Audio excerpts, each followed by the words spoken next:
This is Backdoor Boink, where we welcome every side of everyone. Please note, this is an 18-plus podcast. It's time to put in some earbuds if you don't want to answer awkward questions from your children, family, or friends. I'm Kayla, a certified relationship and intimacy coach. And I'm MJ, and I brought the lube. In this podcast, we explore the behind the scenes of a weekly wellness topic.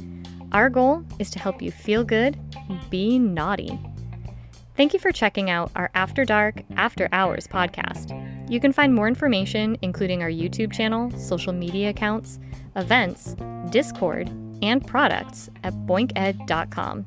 That's www.boink-ed.com. Now, let's get in that back door.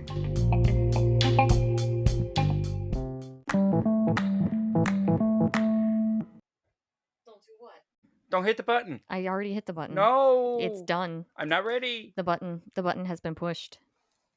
No. Uh-huh. Say it ain't so. Uh-huh. We're doing the thing. Fine. You have notes.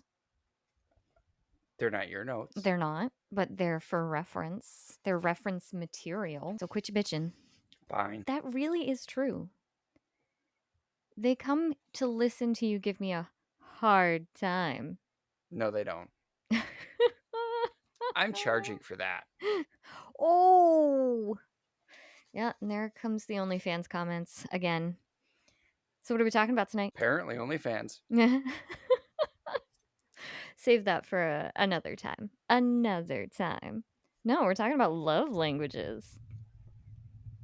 Okay. So I've been trying to do like one kink related and one non-kink and alternate between them for the episodes. So I figured since we did breath play recently, we needed to reel it in. Sounds fair.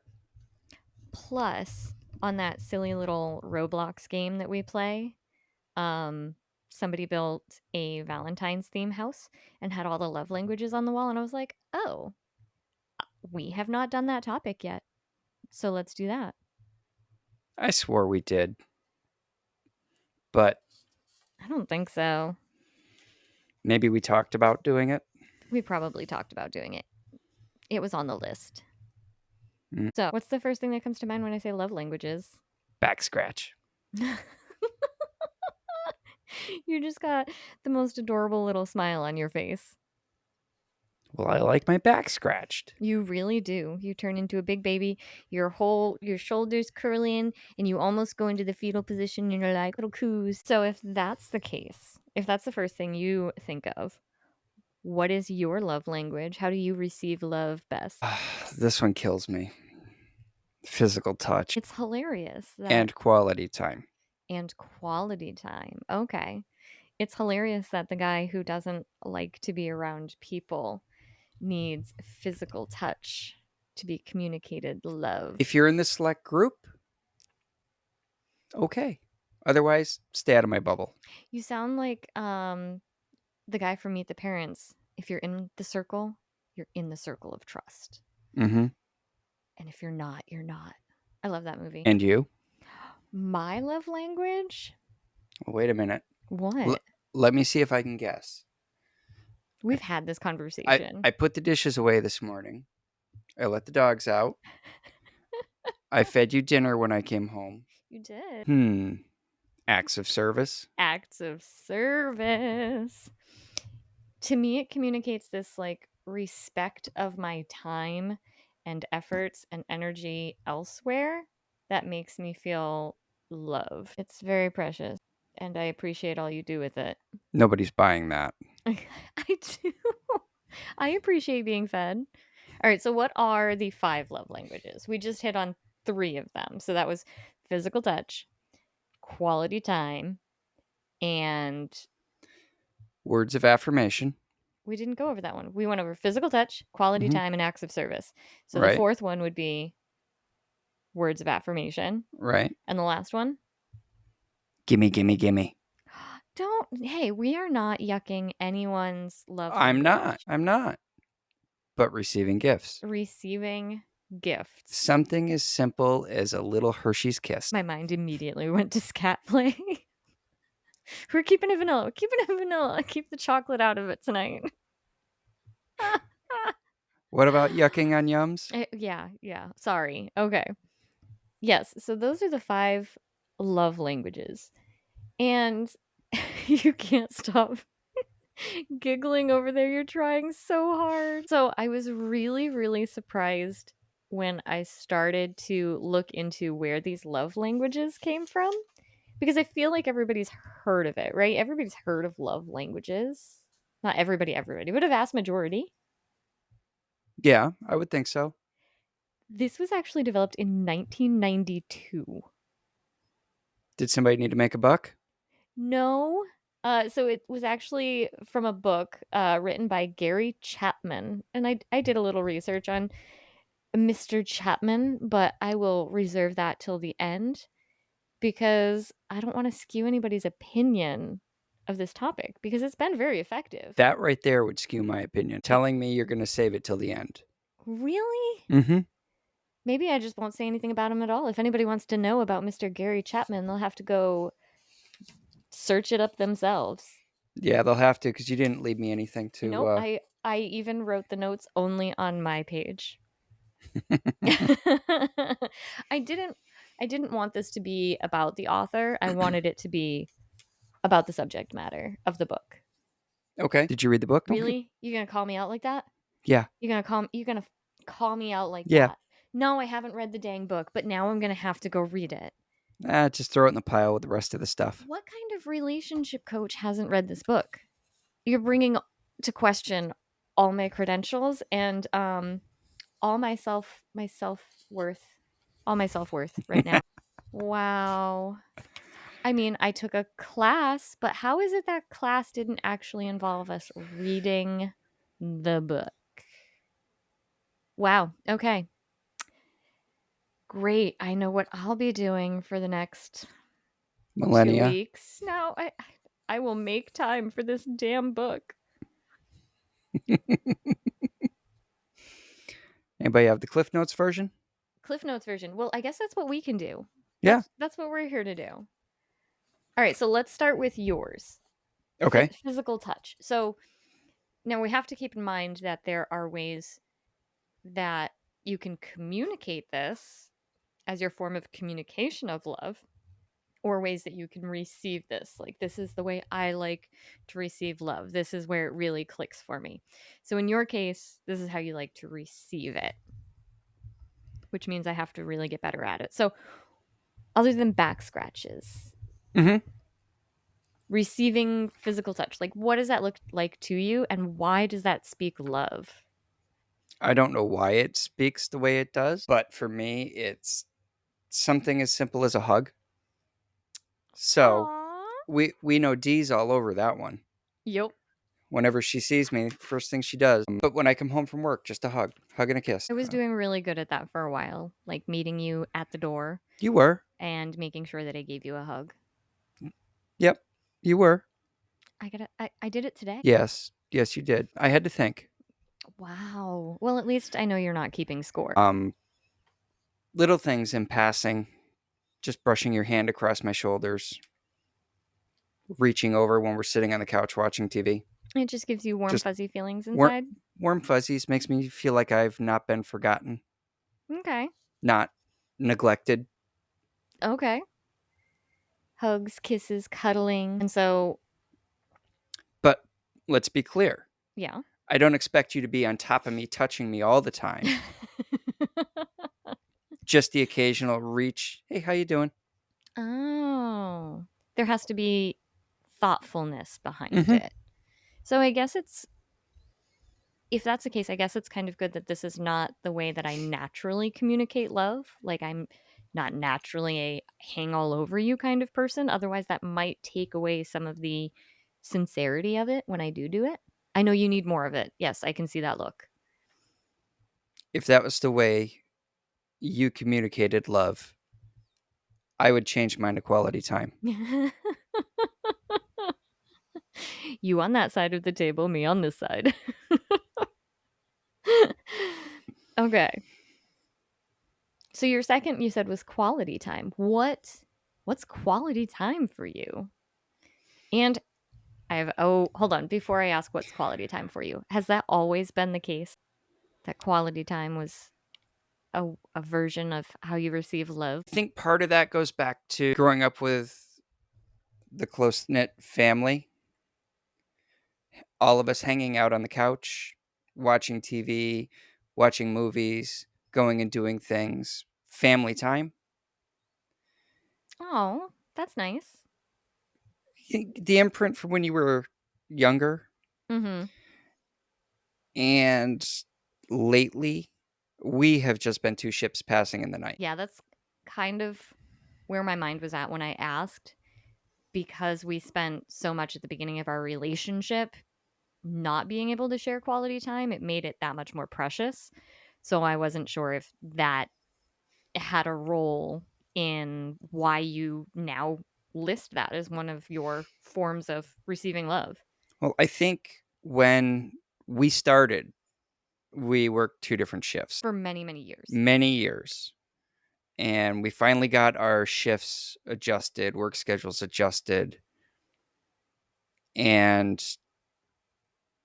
we were doing good with having quality time. I didn't feel like I needed it. Yep. And now we're back to two ships passing. I'm coming home after work. I'm going on dad duty a lot of nights on the weekends. Oh, yeah. And you're going out and working because babysitters are either A, hard to find, or B, expensive. Mm-hmm. And I still have to get up and work on the weekends and the mornings. So it's not always feasible for me to go and do events with you. Right. Exactly. And honestly, when am I not working lately? I don't know. Exactly. I don't know when you are. I don't know when you aren't. You're just always over there buried in something. Based on my level of zoned outness, I think you can tell that it's a good 90% of the time. Did you know I had a full conversation with you last night When?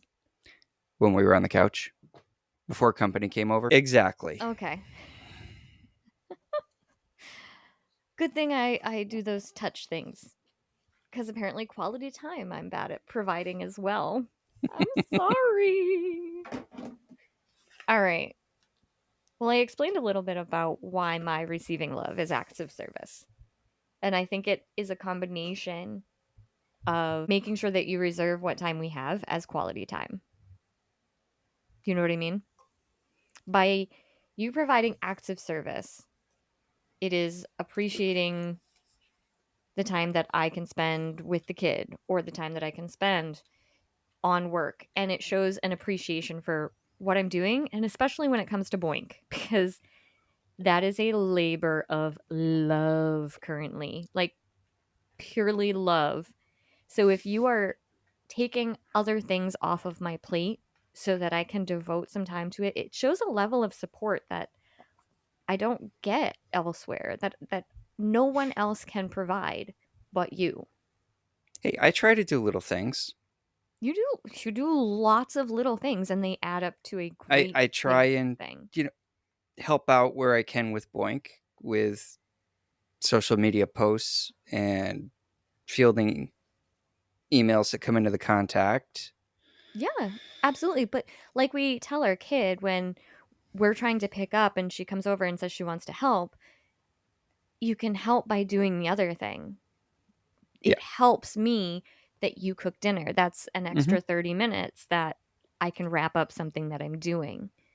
It helps me to know that the garbage gets taken out and it's one less thing off the list.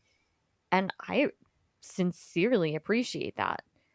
You know, for other people it might look like making breakfast or helping with other chores or helping with the kids, whatever that might be. Okay. All right. So, after that we talked about words of affirmation. Mm-hmm. What does that mean? Words of affirmation, I would say, are little pick-me-ups throughout the day. Oh, like little Valentine hearts. Yeah. Be mine. I woo you. That little random text message. Love you, miss you throughout the day. Just knowing that you're thought of and somebody vocalizing it to you. Telling you you're doing a good job. That is pretty sweet. I might say that if I had to pick a second, maybe words of affirmation is actually my second place. Yeah. I like that clear form of communication.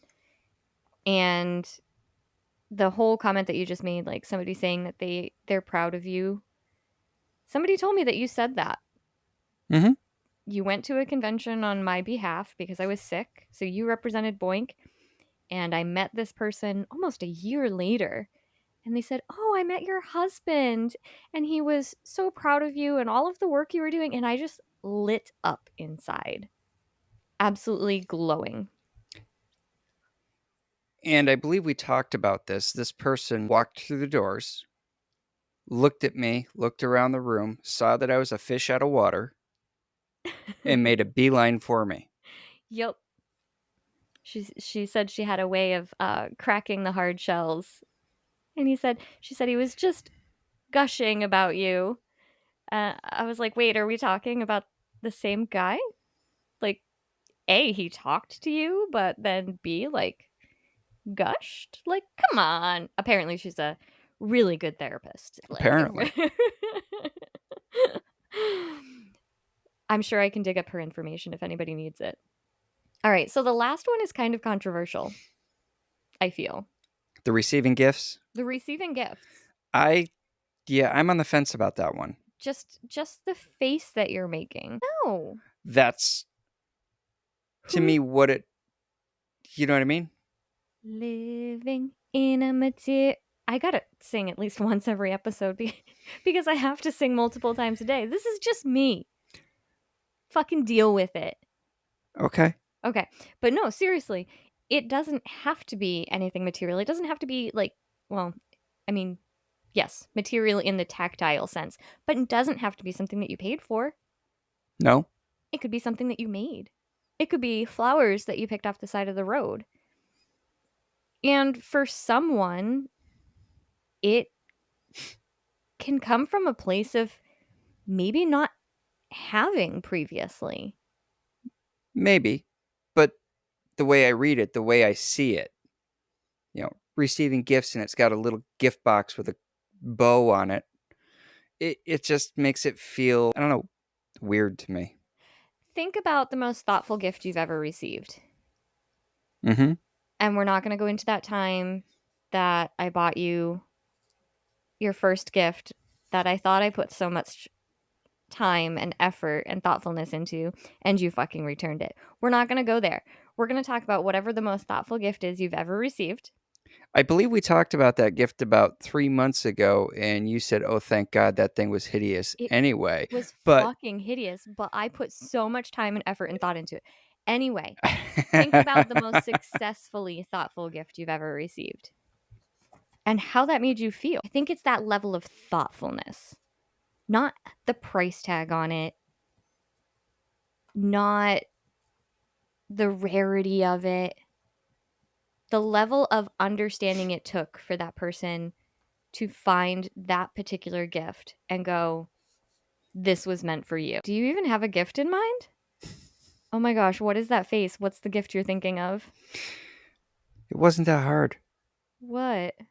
It's something I asked for 10 years. What? Remind me to thank your aunt next time I talk to her. The fucking KitchenAid? Oh my gosh. Oh my gosh. Come on, I couldn't get one in. I couldn't not get one in on you. That's okay. I can think of the two most thoughtful gifts I've ever received. And neither of them were for me. One of them was, but it's a Was runner-up. it? Mm. Yeah.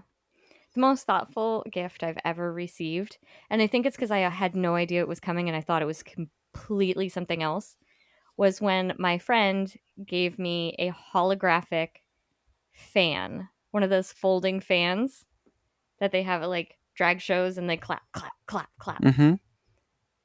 I offhand mentioned that I didn't own one and I'd always wanted one, and it was just in passing. And she went out of her way not only to find one, but find the perfect fucking fan. Also, when I handled it in the wrapping paper, I thought it was going to be a flogger. So it was extra thoughtful that somebody didn't just buy me something Boink related. Yeah. It was sweet. And yours was also very sweet. The necklace that I mentioned in passing, the very first gift you bought me, and that's why you've never been able to. Yeah. You've never topped that since. Nope. I never expected to. Yeah. Hey, you set the bar high. I also didn't expect you to stick around past Christmas. Oh. So you went big. Mm-hmm. You didn't think, okay, gotcha. I mean, these are all really, I think when you dig into them, especially the receiving gifts one, Yeah, they're if you really dig into valid. it. If you dig into it. But just to look at it at face value, if they could see the pictures that I'm looking at face value, They're just little icons to kind of give you a brief overview. It's an infographic that we're looking at. But I do like how this graphic that we're referencing has Mhm. things to avoid. So on receiving gifts, it does say avoid unenthusiastic gift receiving. Oh, thanks for that. It's so nice. See, I would throw in there avoid giving gifts Just to give. just to give. Like Yeah. make them at least somewhat thoughtful. What's the point of giving a gift if you're not going to put some thought into it? Right. Here's a $10 Gift card. Dunks Starbucks card, something. Yeah. Yeah. Yeah, I mean, exactly. but depending on the At- person, that could be thoughtful too. that could be. So I guess I would change that. Like you would love a coffee gift card. You are a coffee holic. But if somebody just handed you just your standard Visa or MasterCard gift card, there's no thought in that. You can use it wherever. Meh. Yeah, I could. Yep. And what do I do with cash that's given to me? Stuff it in your wallet until you have to spend it on something necessary. Mm-hmm. Yep. Rainy day fund. That's all that would do. So, why are we talking about this? Receiving gifts. We're No, discussing. why are we talking about this love languages Oh. stuff as a whole? We needed a topic for our podcast, and it worked. I mean, yes, on the surface, but why are we bringing this up to people? Because you don't touch me enough. Oh my gosh. You know what? I'm just going to answer my own question here because this could go all night. So thank you. We're bringing this up because it's important to recognize. You're just laughing. It's important to recognize how you receive love and how your partner receives love because you could be talking two completely different languages. Mm-hmm. It's like I'm talking sign language at you and you're talking Portuguese at me. I don't know. I don't know why I chose Portuguese for you. I have no clue. Okay, me either. Anyway, if I don't understand that this is the way you express yourself and you're not talking in my language, well now I think you just don't care. I mean, ultimately, I would say these 5 love languages, everybody has all 5. What order do they go in? What is most important? What's the priority? What's going to speak the loudest? So we've established for me physical touch and quality time. Yeah. And when you were able to communicate that to me, when we first discovered this about each other, it changed how I interact with you. It did. And for the longest time, you went out of your way to come by and just scratch my back as you walked by. Squeeze your hand. Yep. Hook my arm in yours when we walked. Especially because in long-term relationships, it is very easy for those little gestures to fall out of habit. Yeah. So they do take an extra thought, and knowing that that's what you need, absolutely. So just having that awareness, not only of your partner, but of yourself, is really important to make sure that you're both communicating what you're really feeling, even without words. Unless it's words of affirmation, then yes, lots of words. Words, words, words. And I guess for you, well, acts of service. If I don't cook, you don't eat. I mean, I would quickly wither away. Actually, we have some cans of SpaghettiOs, but you also do the grocery shopping. So if you didn't do that, I would definitely wither away. Mm-hmm. Unless you could pick it up at the dollar store. Oh, then I'd have to like get dressed, get in the car, go over there. No, nope, wither away.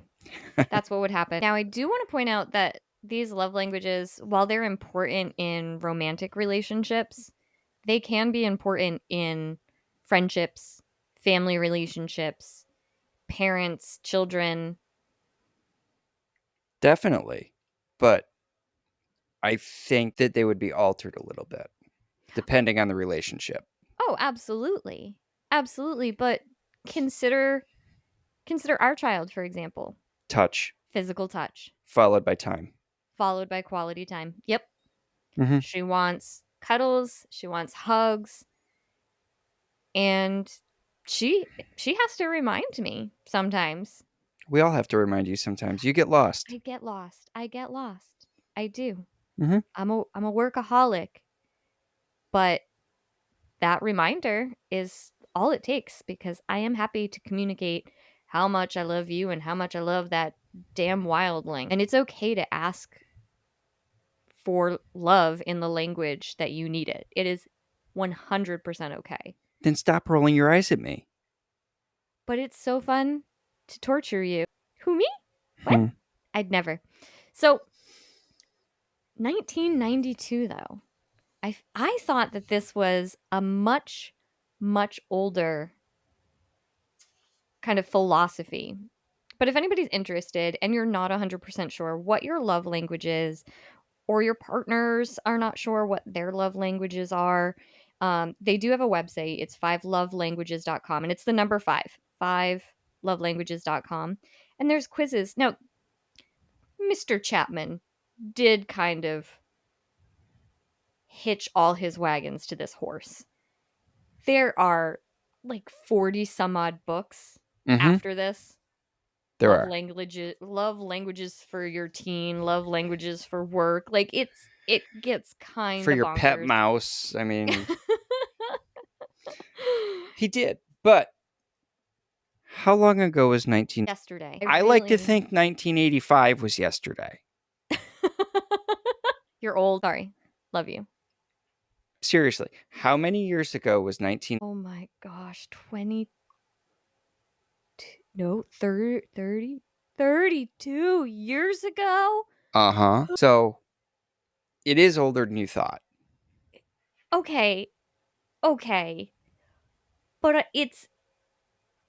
I was born before it became a thing, okay? So, anything in the 90s was yesterday. Anything in the 90s was yesterday. The 90s were great. I could still ride my bike and come home and the streetlights turned off. Without a helmet. Without a helmet. Knee pads, Yes. elbow pads. Oh, fuck that. Yeah. Yeah. I never owned any. Okay. So there's this little meme thing that I will have to post. We'll have to post this on our social media accounts later. Mm-hmm. The 5 taco love languages. This reminds me of the D&D, the salad. I will recap that one for the nerds in our group later, but let's talk about these taco love languages. So words of affirmation, this one's hilarious. Your tacos are delicious. Meow. Plural? Hey. Shouldn't it be your taco is delicious? No, because we're talking about actual tacos, Oh. not the taco. All right. Okay. So somebody makes tacos, and this is how they relay. Lerv. You would say. What do you say? Your tacos are delicious. But what do you say? Taco, taco, taco, taco. Mm-hmm. That's the taco song in our household because I was opposed to tacos up until about 6 years ago. And then you made them, and then we ate them every day. Longer than that. Oh, we've lived here 10 years. Okay, let's stop talking about the years thing. I'm over that. I'm done. No, just Okay. Acts of service. This is what I do. Yeah. I make the tacos. You make the tacos. Receiving gifts. I give you your tacos. Here's a taco. Mm-hmm. Quality time. You send me out alone usually for tacos. That's not quality time. How would we make that a quality time thing? When we hang out in bed eating tacos? Yes. Let's go get tacos, or let's go have tacos together. Bonus points for margaritas. Okay, anyway. And physical touch. What's on your face? Go ahead, say it. Let me hold you like a taco. I'm glad you read it because honestly, when I glanced at it, I thought it said, let me hold your taco. I did too the first 3 times I read it. So those are the love languages, taco style. There's nothing wrong with a taco. I mean, if there's anybody out there who doesn't love tacos, I just challenge you to give them another try because taco, they're delicious. It says so right here. It's Tacos are delicious. your tacos are delicious. Thank you. You're all right. Oh, so for the nerds, do you remember the salad thing? The Dungeons and Dragons? I can Google it right quick. So strength, or is it tomatoes? Yeah, Google it real quick. I think it's about no, it's D&D stats and how you describe them in relation to a tomato. So strength is the stat to squish the tomato. Right? Strength. Crush the tomato. Dexterity. Dodge the tomato. Stamina. Eat a bad tomato without getting sick. Charisma. Sell a tomato. Manipulation. Sell a bad tomato. Composure. Don't No, get. that's not D&D. Yep. Hold on. No. Oh, that's V5. Yeah. Oh. Yeah, no, we do not talk about. Hey, I clicked on the first one I saw. Okay, so strength, dexterity, charisma. We need wisdom. Constitution is being able to eat the bad tomato. Intelligence is knowing that tomatoes are fruit. Wisdom is knowing not to put a tomato in fruit salad. Correct. Charisma is being able to sell a tomato-based fruit salad. Yes. There we go. I will send you that link so you can post it. All right, so we'll put up tacos and D&D tomato stats. Dungeons and Dragons. I do love to tell people that I'm a dungeon mistress, just not in the way they generally want me to be. Yeah, and it depends who you're talking to. True. All right. So, I challenge everybody, if you do not know your love language, and maybe if you don't know your spouses or the other important people in your life, your partner, anybody that really means something to you, consider knowing and understanding their love language and working to effectively communicate your feels to them in that way. But I think that about covers it. Did you have a lyric for tonight? Somewhere. Okay. I lost my phone. By the way, I love you, and I understand that your love language is physical touch. I will not rub your feet. I'm not asking you to. Okay, cool. I'm asking you to pay the person up the road to rub my feet. That would be gifts. That would be receiving gifts, sweetheart. But the person up the road would be touching my feet, and I'd be happy. Okay. All right. I'll pay for it myself then, fine. There once was a young girl named Pruitt who finally decided to do it. She saw his big dick, felt queasy and sick, so to save all the pain, she just blew it. Why do I always read way too much into these? Because I'm thinking, if I saw something and thought it was too big to stick in my vagina, I sure as hell would not think to go putting it in my mouth. Yeah, you read way too much into these. That was a great naughty limerick. Nice job, sweetie. Are you ready to call it?